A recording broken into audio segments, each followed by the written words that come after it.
Hey guys, I'm coming to you on this beautiful spring morning because a lot of people have been asking about ways to improve point placement in grid sampling. And in this video, I'm going to try to speak to the 4 main roadblocks that it seems like agronomists are feeling with implementing something like this, which are building an intuitive understanding of point placement, figuring out whether it actually creates any real value, deciding what data layers to use, and then an actual process for getting the job done when most agronomy software out there doesn't support it. Let me just say this first. I know this isn't for everyone. It takes time, and in some fields, nutrient variability just doesn't match the data layers we have, but I do think these techniques are underutilized. The intuitive side of this is just that if we arrange our points along the natural variability patterns of pH, P, and K, we'll end up with a more accurate map than if we follow just a straight grid. This is true regardless of what you think about the rest of the grids versus zones debate. It has nothing to do with sample density, interpolation methods, core distribution, or any of that. I dug into this initially because of a field trial where we were able to pull actually only 4 samples from specific places in an 80-acre field. That's a 20-acre density. Model the spatial variability with these layers and compare that to a high-density half-acre grid. We found that the SMART model depicted the spatial variability of CEC better than a 2.5-acre grid would have. CEC is easier than a lot of nutrients to model, but this still showed me that the method can work, so I dug in deeper. I modeled a few fields based on just the grid, then modeled it using my own concoction of data layers and compared them both to real soil tests at 118 unique points.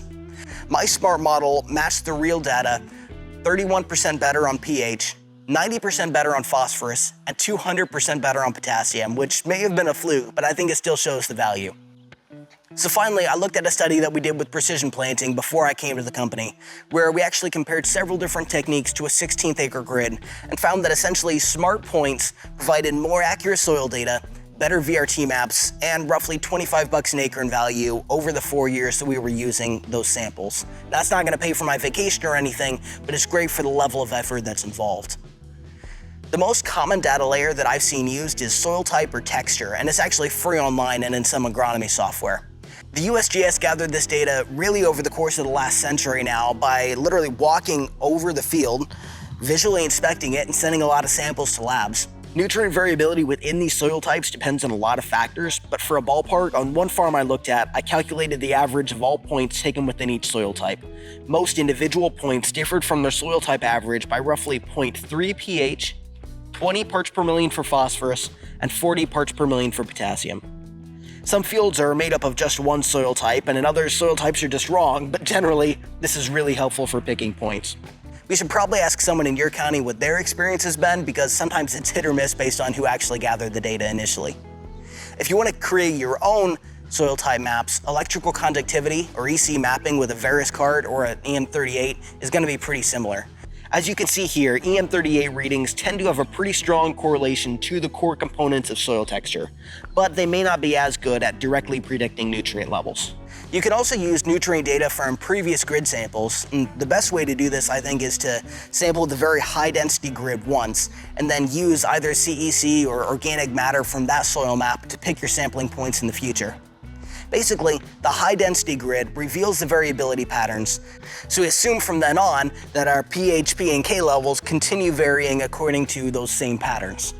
Topography is getting more popular, and for good reason, because elevation drives water flow. Water flow can move nutrients around quite a bit before they're incorporated into the soil, especially in no-till situations. Elevation and slope are going to be the easiest data layers to get access to, as you can usually pull them directly into your software from public LiDAR data. One method, though, that's becoming more popular is a topographic wetness index, or TWI map, which basically uses both elevation and slope to categorize the field based on different levels of water accumulation. It's a great tool, but usually takes some custom geospatial analysis to create.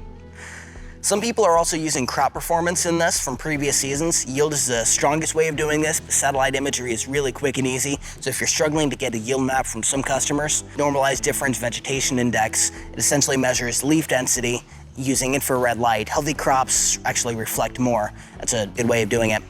Yield can sometimes correlate fairly well with pH, especially in more acidic soils where pH is the limiting factor. I'll be honest though, unless a nutrient is a yield limiting factor, it usually won't impact yield.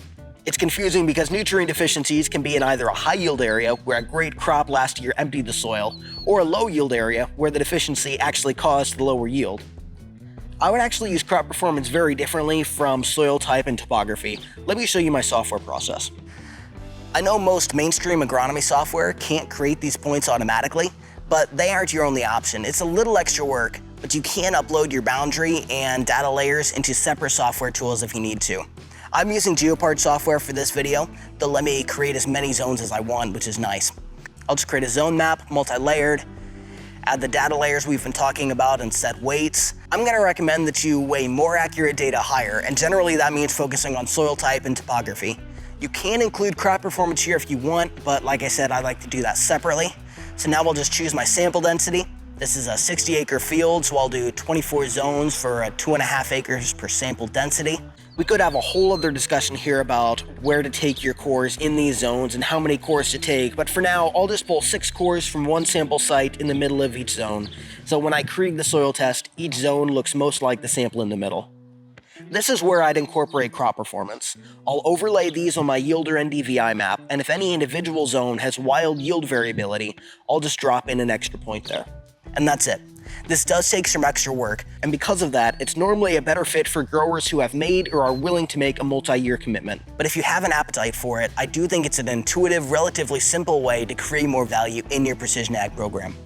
I've got other videos on agronomy topics coming soon to our YouTube channel and website, so if this was helpful to you, be sure to check those out too. Thanks for watching.